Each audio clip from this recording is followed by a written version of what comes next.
English Music Festival is amazing on a world scale. It's one of the best festival scenes in the world, if not the best, in terms of diversity.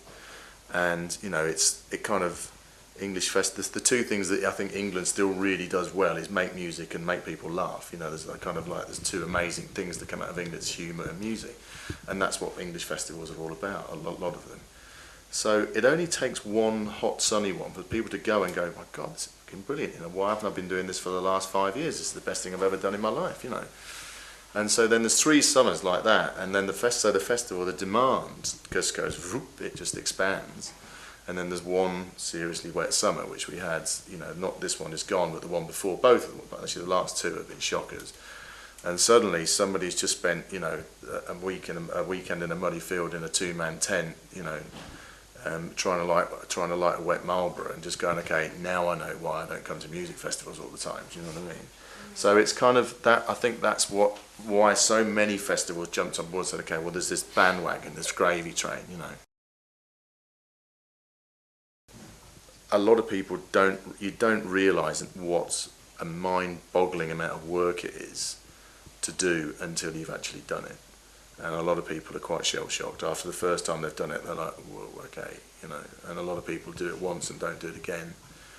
They're very hard to make money out of. There's a lot of mythology about my festivals making a fortune, but there's a lot of the ones that the ones that do 1 or 2 gigs and then pull out, they've lost money consistently.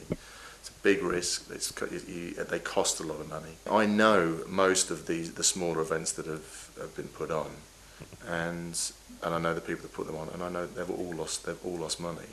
Some people put on a couple of free parties and then think, okay, we're ready to do a festival. I mean, and then 2 years later they've lost a lot of money, and they're wondering what the hell happened. You know, I mean, we've been putting on parties for years and years and years. When the Glade, you know, really, it was a big sort of coming together of a lot of different things. So by the time we got there, I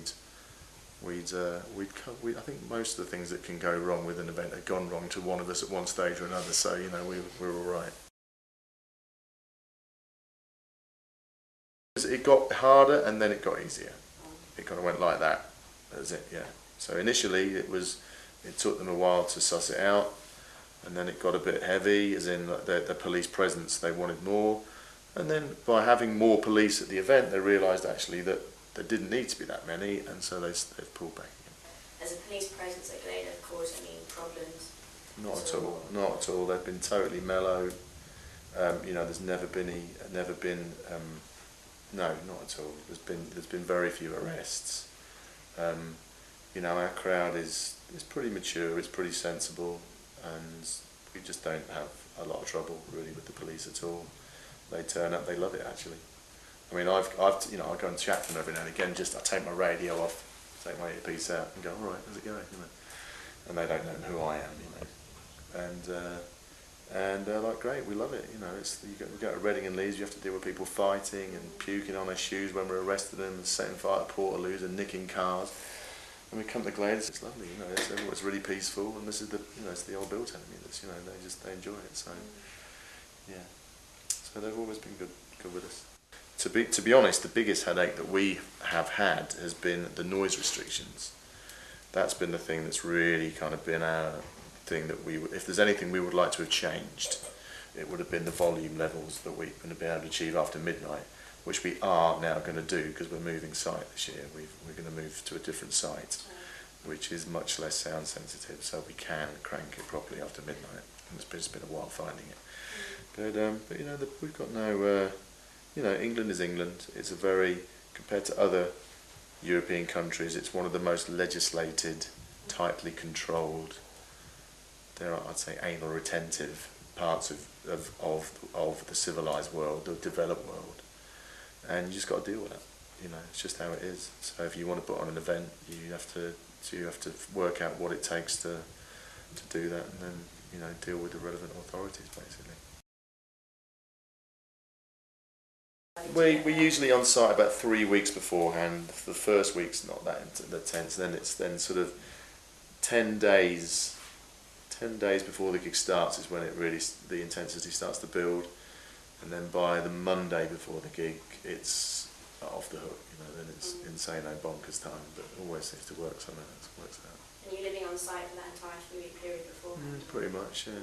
And sneak off every now and again for a bath, but not often. Nobody likes doing the D-rig. Nobody. It's worse some years. D-rigging a wet one is a bloody nightmare, and I'll challenge the most positive. I'm a fairly positive-minded person, but D-rigging a festival that was wet is a massive pain in the ass because there's mud everywhere. The rubbish, the people that drop gets buried into the mud, so you've got to wait till it dries and then rake it out using a tractor, so all the bits, and then get people to follow the tractor taking all the rubbish that was buried underground. It's a massive pain in the ass. Yeah, that's my least favourite bit. But I mean, I think that's the least favourite bit for anybody is when it's muddy, But D-rigging generally is, because you put a lot of work in, and then the festival itself is always intense. It's a lot of work. It's a lot of late nights, and you don't get much sleep because it's just from working. I mean, it's not a party thing for us. It's work. It's not play. But so by the time Monday after the festival comes, you're quite tired already, and then you've still got another 10 days. There's a lot of favourite bits. I mean, definitely being able to facilitate creativity. Definitely that's in terms of me feeling from a purely a personal point of view, feeling like that I'm able to do something to encourage music and art is a big part of my personal raison d'être to keep doing it, definitely. Especially when it's friends, obviously a lot of our friends that are involved in it. So that's good. Standing behind your mate DJing who's on a dance floor with 3,000 people and they're all going like that and having a great time, that's one of my favourite bits. Because I really believe in festivals as a vehicle for personal transformation. They bring like-minded people together to learn from each other, and I had a classic example of it at the last Glade. I went and sat down, again, take my radio off every now and again, just going to sit down and feel out the vibe a little bit. I sat next to this, 18-year-old girl from Swindon, was sitting with her with a boyfriend, and I was like, how's it going? She was like, oh, it's great. So I've never been to a festival before. So I'm from a council estate in Swindon, and all the people that live here, they all think I'm really weird, but now I've come here and I've found out that there's loads of people like me. And it's really wicked, and I'm talking to this guy about doing yoga, and this guy about this, and it was you could see it had really touched her on a deep level. It was changing her life in a positive way. So that's one of my favourite bits, is finding out that things like that have happened. That people have experienced personal transformation. I mean, we love it when people come to us with ideas. We get a lot of emails, and a surprising amount of the proposals that we receive actually end up becoming, real, actually materialising. So if anyone's listening, send me an email to nick@gladefestival.com.